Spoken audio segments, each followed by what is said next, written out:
दोस्तों, हम सब जिंदगी में कुछ न कुछ पाने की दौड़ में लगे रहते हैं।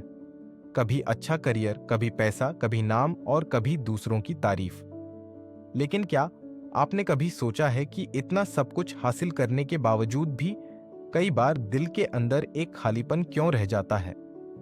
आज मैं आपको एक ऐसी कहानी सुनाने वाला हूं जो शायद आपके दिल को छू लेगी और आपको सोचने पर मजबूर कर देगी। ये कहानी है अर्जुन की।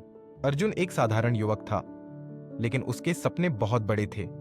वह मानता था कि अगर उसे जिंदगी में खुश रहना है तो उसे हर हाल में सफल होना पड़ेगा। अच्छे नंबर लाना, एक बड़ी नौकरी पाना और समाज से सम्मान कमाना ही उसके लिए सब कुछ था। और उसने ये सब किया भी। दिन रात मेहनत की, प्रमोशन पाया, लोग उसकी तारीफ करने लगे। बाहर से देखने पर सब कुछ परफेक्ट था, लेकिन अंदर कुछ टूटा हुआ था। जितनी सफलता मिलती, दिल का खालीपन उतना ही बढ़ता जाता। एक दिन अर्जुन इस उलझन से इतना परेशान हो गया कि उसने सोचा, मुझे कुछ दिन के लिए सब छोड़कर शांति ढूंढनी चाहिए। और वह पहाड़ों की ओर निकल पड़ा। वहां एक छोटा सा गांव था जहां चारों तरफ हरियाली और सन्नाटा था। यहीं उसकी मुलाकात एक वृद्ध साधु से हुई। साधु बहुत सादगी से जीवन जी रहे थे, लेकिन उनके चेहरे पर एक अजीब सी चमक और शांति थी।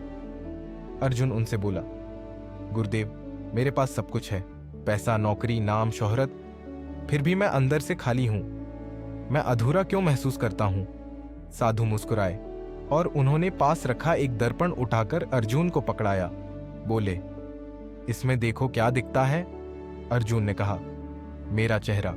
साधु बोले, यही तो समस्या है। तुमने हमेशा दुनिया को देखा है, लेकिन खुद को कभी नहीं देखा। तुमने अपने सपनों को तो पहचाना है, लेकिन अपनी आत्मा को नहीं। तुम्हें अपने लक्ष्य याद हैं, लेकिन असली उद्देश्य नहीं। बेटा, सच्ची खोज बाहर नहीं, भीतर होती है। ये शब्द अर्जुन के दिल को छू गए। उसने कुछ दिन वहीं रुकने का निश्चय किया। वह सुबह शांत झरनों के पास बैठकर ध्यान करता, रात को आसमान के नीचे अपने विचार लिखता। धीरे धीरे उसे एहसास हुआ कि उसे असली खुशी किस में मिलती है, किताबें पढ़ने में, चित्र बनाने में और लोगों की मदद करने में। बचपन में जो चीजें उसे जिंदा महसूस कराती थीं, वह सब उसने सफलता की दौड़ में कहीं पीछे छोड़ दी थीं। अर्जुन ने समझ लिया कि सफलता का मतलब सिर्फ दूसरों की अपेक्षाएं पूरी करना नहीं होता, बल्कि उस काम में जीना है जो आत्मा को सुकून दे। कुछ हफ्तों बाद जब वह शहर लौटा तो बाहर से वही था, लेकिन भीतर से पूरी तरह बदल चुका था।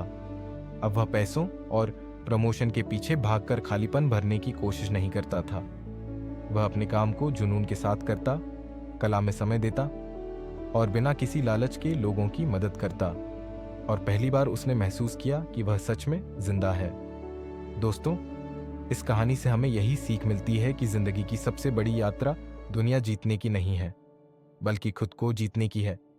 स्वयं की खोज का मतलब खुद को बदलना नहीं, बल्कि उस आप को पहचानना है जो आप हमेशा से थे। याद रखिए, दुनिया की सबसे लंबी और सबसे कठिन यात्रा केवल कुछ इंच की होती है, सिर से दिल तक की। और यही यात्रा हमारी जिंदगी को असली मायने देती है। तो दोस्तों, अगर आपको यह कहानी पसंद आई हो तो इसे दूसरों तक जरूर पहुंचाइए। और ऐसे ही प्रेरणादायक किस्से और कहानियां सुनने के लिए चैनल को लाइक, शेयर और सब्सक्राइब करना मत भूलिएगा, क्योंकि आपकी असली ताकत आपके भीतर ही छुपी है।